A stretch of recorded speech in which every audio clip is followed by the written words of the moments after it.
Imagine for a moment that you are walking alone through a forest, a really dense, ancient one. It's twilight. Big gray-blue half-light. Exactly. The sun has just dipped below the horizon, and all the shadows are getting long and, indistinct. And then suddenly, right behind your ear, a twig snaps. Sharp. Loud. And in just that one fraction of a second, your whole world changes. Completely. I mean, before you even have a conscious thought, your heart is just hammering against your ribs. Like a bird in a Yeah. cage. And your breath, it just vanishes. Your muscles coil up, tight as steel cables. You're ready. You're bracing for whatever comes next. It's a brilliant biological override. It's the body's most ancient, most perfect machinery just kicking into gear. The thinking brain goes completely offline. And the survival brain takes the wheel. It's a masterpiece of evolution, really. And that mechanism is exactly what saved our ancestors from, actual predators. But here's the thing. In the movies, the danger passes, the monster leaves, the music swells, and the hero just dusts himself off and walks into the sunset. Perfectly fine. But that's not how it works in real life. Not at all. In the messy reality of being human, the danger might be gone, but the body refuses to stand down. That is the crucial distinction. That silence after the danger is gone. That's where the real story starts for so many people. Because that alarm bell, it never actually stops ringing. It just gets quieter. Exactly. It becomes a hum in the background, a kind of vibration in your nervous system that's always saying, don't relax, not yet. It's coming back. And that brings us to the mission of this deep dive. We are exploring what you could call the architecture of healing. We're not talking about the event itself. We're talking about the aftermath. The echo. Yes, the echo. Specifically, how do we move from that state of constant low-level alert back to a place of genuine safety? We've pulled together a stack of insights on how to manually reset that alarm. And to do that, we first have to dismantle a very popular, very persistent myth, one we've all heard 1,000 times. Ooh, let me guess. Time heals all wounds. That's the one. The classic greeting card platitude. And look, it's well-meaning, but when you look at the actual mechanics of how we process these things, does it really hold up? Well, we want it to be true, right? Right. We want to believe that if we just wait long enough, the calendar will do the work for us. But everything we've looked at suggests that time, on its own, acts more like quicksand. That's a great analogy. Time often just buries the pain deeper. It's like sedimentation. Because trauma isn't just a memory. It's not a bad movie in your head that fades. It lives in your biology. It lives in your biology. Your reflexes, your posture, your digestion, the way your shoulders brace when a door slams 3 rooms away. If you don't address the biology, time just solidifies that reaction. So if time isn't the magic ingredient, what is? What actually flips the switch? It's communication, but not just talking. It's about teaching the nervous system, biologically, chemically, physically, that the threat is actually over. You have to convince your own body. You have to convince your own biology that it is safe to finally unclench. And what's so fascinating is that there are these structural tools we can use to send that signal of safety from the inside out. And that is our focus today. We've distilled this down to 6 specific, actionable ways to kind of hack that communication loop. And I love a good theory, but I'm really eager to get into the how. Me too, Yeah. because this isn't about rejecting modern medicine at all. It's about expanding our definition of what healing actually looks like. It's about agency. Okay, let's unpack this. The first tool on our list addresses that feeling of drifting. You know that sensation. You're physically in a chair, but your mind is miles away, scanning for danger. Dissociation is a very common defense mechanism. The brain basically decides the present is too overwhelming or potentially dangerous, so it just pulls the ripcord, it ejects. You feel disconnected, floaty. You're there, but you're not there. Right, and it's a survival strategy that becomes a problem when you're dissociating during, like, a Tuesday morning coffee. So the tool to counter that is grounding. And there's a specific method that works like a neurological anchor, the 5-4-3-2-1 method. This is a classic, and for good reason. It sounds deceptively simple, almost like a kid's game, but the neuroscience behind it is really robust. You're forcing the sensory part of your brain to come online. Exactly. When you engage the senses on purpose, you're diverting energy away from the fear response in the amygdala. The brain has a bandwidth issue, you know. It can't focus on 2 intense things at once. It really can. It can either spiral into a what-if scenario about the future, or it can process the texture of the denim on your legs right now. It struggles to do both at the same time. So walk us through it. How do you actually do this? You stop right where you are. And first, you acknowledge 5 things you can see. And I mean really see them. The grain of the wood on the desk, a crack in the ceiling. Detail matters. Detail is everything. Then, 4 things you can physically touch. The fabric of your shirt, the cool surface of a table, your own hands. All right. Then 3 things you can hear, 2 things you can smell, and finally, 1 thing you can taste. It's like throwing a grappling hook into reality and just pulling yourself back down. It pulls the brain out of the hypothetical danger, the what if, and slams it back into the immediate physical safety, the what is. And this isn't just a placebo effect, is it? It actually changes the baseline of the nervous system. It does. There's compelling evidence that when people practice this daily, even when they aren't panicked, just as a regimen, their nervous systems become measurably calmer. It lowers the idle speed of the engine. It's training. It's neuroplasticity. Every time you do it, you send a biological signal that says, I am here, I am noticing the color of this carpet, therefore, I am not currently being attacked. And safety begins right there. Which leads us directly to the second point, because if the mind has drifted away, the body can feel like an abandoned house. That's a haunting but very accurate description. Yeah, the sources we looked at described this feeling of living beside your body, not inside it, a kind of estrangement. So how do we move back in? Through gentle movement. Yeah. And I want to be extremely clear here. We are not talking about punishing the body. We're not talking about high-intensity training or running until your lungs burn. Right, this isn't about beating the body into submission. No. If your body already feels unsafe, screaming at it to run faster, Yeah. that doesn't help. We're talking about rebuilding the bridge, practices like yoga or Tai Chi. This is where it gets really interesting for me, because I think a lot of people just dismiss yoga as stretching, but the research suggests it's doing something much deeper to the brain. It's affecting something called interoception, right? Precisely. Interoception is your ability to feel what is happening inside your own skin. Knowing you're hungry, knowing your heart is beating fast, trauma damages that connection.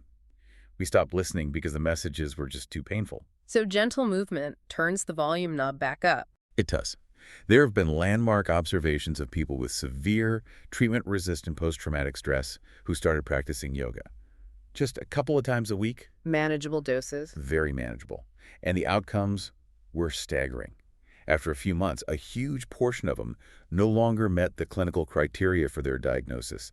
The symptoms just receded. That's incredible. And we know it changes the brain physically, too. We do. Brain scans show reduced activity in the fear center. The alarm gets quieter. And at the same time, stronger regulation in the prefrontal cortex, the CEO of the brain, the calm part. So by just moving the body gently, paying attention to where your foot is, you're literally rewiring the brain's command center. Yes. Think of it less as exercise and more as a conversation. When you move with intention, your body whispers to your brain, I'm back, I'm here, and it's okay to feel this. I'm back. I love that. Okay, so we've anchored the mind, we've re-inhabited the body. But what about the story itself? Because trauma is often this chaotic, unspeakable mess inside. Unspeakable is the literal truth. When we experience something overwhelming, the language center of the brain, it's called Broca's area, it often just goes offline. It shuts down. So you can't put it into words. It remains raw feeling. Fragmented images, smells, sounds, but there's no narrative. And this brings us to tool number 3, expressive writing. And I want to clarify, this is not about writing a memoir for an audience. No, absolutely not. This is writing for an audience of one. Yourself. There was some fascinating psychological research on this going back decades. It seems almost too simple to actually work. It does seem simple. The protocol is basically this. Write about your deepest, most difficult emotions for just 15 minutes a day for 4 consecutive days. That's it. 1 hour of writing, total. And what happens? Well, immediately, you usually feel a bit sadder. You're unpacking heavy boxes, right? But when researchers followed up months later, they found something extraordinary. Which was? The people who did the writing had stronger immune systems. They went to the doctor significantly less often. Their physical health improved. Wait, let's pause on that. Writing about feelings actually improved their white blood cells. It seems to. And the theory is that holding back a traumatic story requires a huge amount of physiological work. It's stressful. It wears down the body. It's like holding a beach ball underwater. Exactly. Constant effort. When you write it down, you force the language side of your brain to talk to the emotional side. You're taking the chaos and giving it a beginning, a middle, and an end. You're organizing the file cabinet. So it stops being a ghost haunting you and starts being a story you possess. Precisely. Yeah. You aren't just reliving it, you're structuring it. You're telling the brain, I understand this now, I can close the book. and that releases the physical stress. That's profound. Okay, number 4. This connects back to the body, but in a different way. We talk about fight or flight, but there's a third F, right? Freeze. Fight, flight, or freeze. And sometimes that energy gets stuck. It does. Think about an animal in the wild. A gazelle is chased by a lion and escapes. What does it do right after? It shakes. It literally tremors all over. Exactly. It physically shakes off that massive surge of adrenaline. It completes the stress cycle. But humans, our social conditioning tells us to sit still, hold it together, don't make a scene, so that energy gets trapped. It has nowhere to go. So this is where somatic therapy comes in. But somatic is one of those words that sounds a bit academic. What does it actually mean? It comes from the Greek word soma, which means body. Somatic therapy is about listening to what the body has been wanting to do since the event and just letting it. Letting it complete the action. Yes, it's releasing the tension that never got to finish its job. If you wanted to run but couldn't, your legs might still be holding that charge. So in therapy, that might look like pushing against a wall. It might look like shaking. And we know this works particularly for people with really deep, entrenched trauma. Yes, body-based therapies can calm the amygdala and improve emotional regulation in ways that talk therapy sometimes just can't touch. Because it bypasses the talking part. Sometimes words get in the way. If trauma is stored in the primitive brain, talking to the logical brain is like trying to explain algebra to a goldfish. They don't speak the same language. Somatic work speaks the language of the nervous system. I can only imagine the relief of that, the physical lightness. It's transformational. Okay, let's pivot a bit. We've talked a lot about the internal world, but we're social creatures, and trauma can be so incredibly isolating. Isolation is the fertilizer for trauma. It makes everything grow thicker and darker. So tool number 5 is safe relationships. But, and this is important, we aren't saying you need to have a million friends. No. In fact, that might just be another mask. This is about the quality of connection, not the quantity. There was a study with trauma survivors that it really highlighted this, the power of just one person. Yes, that is one of the most hopeful findings in this entire field. Yeah. It showed that survivors who had just one emotionally safe relationship, not a crowd, just one person they could be real with, had significantly fewer PTSD symptoms. It's just one person. That is a huge impact for such a small number. It is. It comes down to our mirror neurons. We are wired to sync up with each other. When we are with someone safe, their calm nervous system acts like a tuning fork for ours. We co-regulate. It's the feeling of being seen. Exactly. Consistent love and safety rewire the brain faster than isolation ever could. We heal in community, even if that community is just 2 people. That really takes the pressure off, doesn't it? You don't have to be popular, you just need to be real with someone. It changes your biology. It signals that the tribe has your back.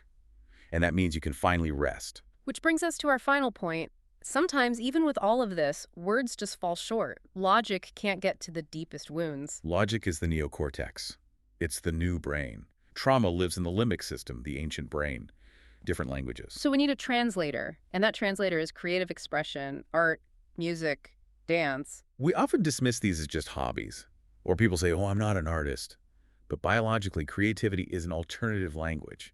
It's a way to process without needing syntax. And it's not just about making something pretty, it actually changes our stress levels. It does. We've seen that art therapy can lower cortisol, the stress hormone, and boost dopamine and serotonin, the chemicals that make us feel alive and hopeful. So painting or humming can actually lower the chemical markers of stress more than just thinking about the problem. Often, yes. Yeah. Because when you create, you're taking pain, which is destructive, and turning it into art, which is constructive. You are proving to yourself that you can make something beautiful out of something ugly. That's alchemy, turning the lead of trauma into the gold of meaning. That is the essence of it. Creativity doesn't erase what happened, it transforms it.